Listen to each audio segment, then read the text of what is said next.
Martial Arts Chat. Um, it, it's interesting.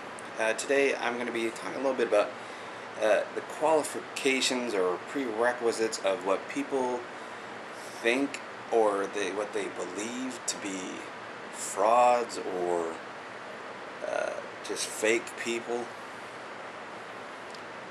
I find it interesting that a lot of times you go onto these blogs, or you go onto these people they're talking about somebody, they automatically go, like, they instantly will go to, well, that guy's he's a fat, out of shape guy, or he's out of shape, or blah blah blah.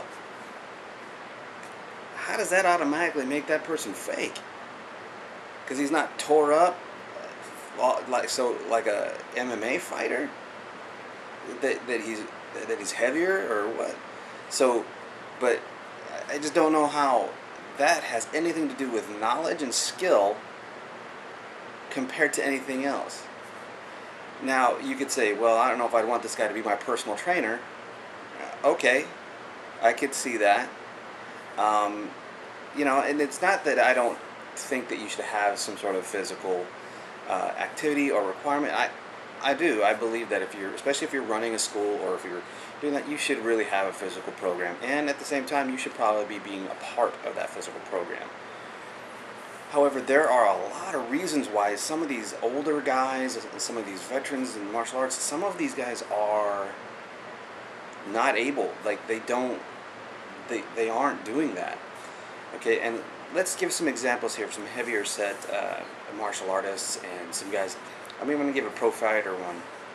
So, we're going to say that guys like Sammo Hung, who's one of the top action guys in the business, martial arts business, who's done fight scenes with Donnie Yen, who's been out there had his own show for a while in the I think in the 80s and early 90s, and he's a big guy, man. He's a big guy, and he does things that Jackie Chan does. I mean, the guy moves really well for such a big dude. And then you have people like Ed Parker, who got heavier, but didn't take away from his knowledge set. It didn't take away from his ability to know what he's talking about. You have people like Jeff Speakman, who was in great shape before, and now he's a bit heavier. He's older and he's heavier now. But does that take away his knowledge or anything like that? No, it doesn't. We're talking about, what about Fumar Demora? Fumar Demora is a karate guy. He's been around for years. I think it was him and his wife who taught Bruce Lee how to do nunchucks. They were the ones who showed him that kind of stuff. And that's what I'm talking about. These guys have been around a long time.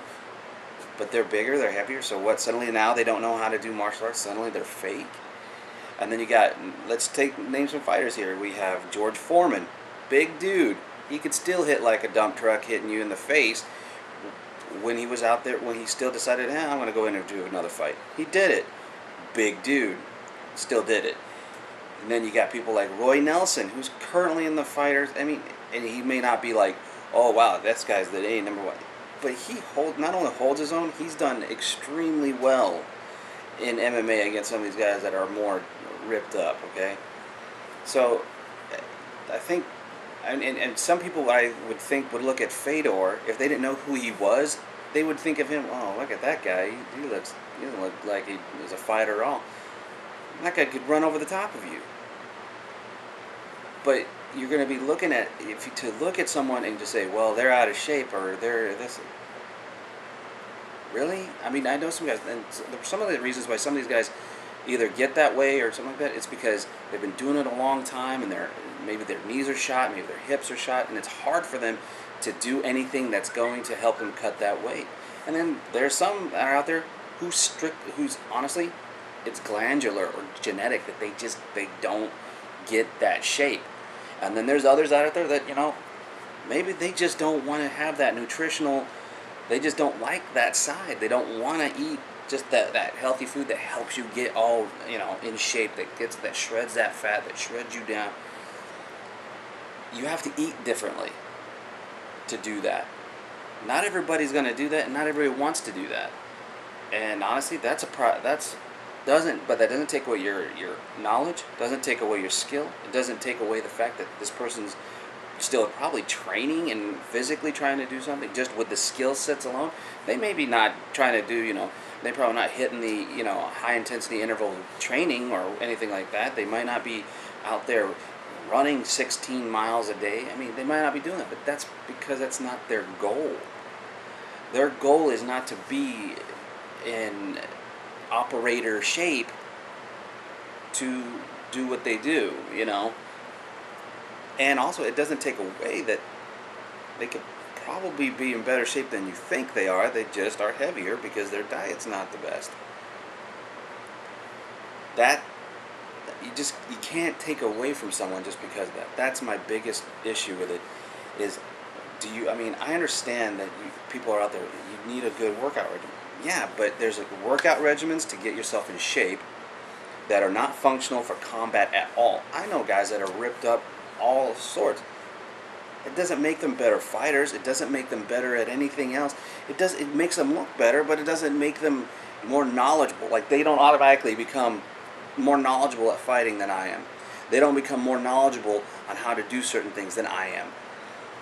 That has no bearing whatsoever. So I guess that's what my biggest problem is. Why is that suddenly now that is your first criteria for that guy? Oh, he's fake. Because he doesn't look the way you want him to look? Okay, now if someone was basing this off of, his technical skill is not there, he doesn't look like he even has a clue what it's... if you started sharing the reviews more of technical ability and actual aspects of what they are performing and showing, and you can see it as a person who has been there, fine. I don't mind seeing the technical aspect of it. If you look at their technical aspects and you look at it and you see that it's really really shabby and it's really bad, and then that's fine. You can do that. And then if you see the knowledge isn't there, they have no idea what they're talking about, that's okay too. That's not what I'm talking about. I'm talking about, why do you suddenly have to go, oh, well, that person's out of shape. So, that's like one of the attacks I got on here. Come on, guys. You're really stretching and just trolling when you're saying, you're out of shape, whatever, Chubbs. Come on, man, grow up. It's not even, what are you doing? I'm not 4 years old on the playground. Give me a break, man. The fact is, critique with actual technical knowledge. Or basically, I'm not going to look at you as anyone that has a inkling of a clue. And do something more than something you can find in a book or on Wikipedia. Okay? Don't just throw out some random thing out there that anyone can look up. Don't give me that.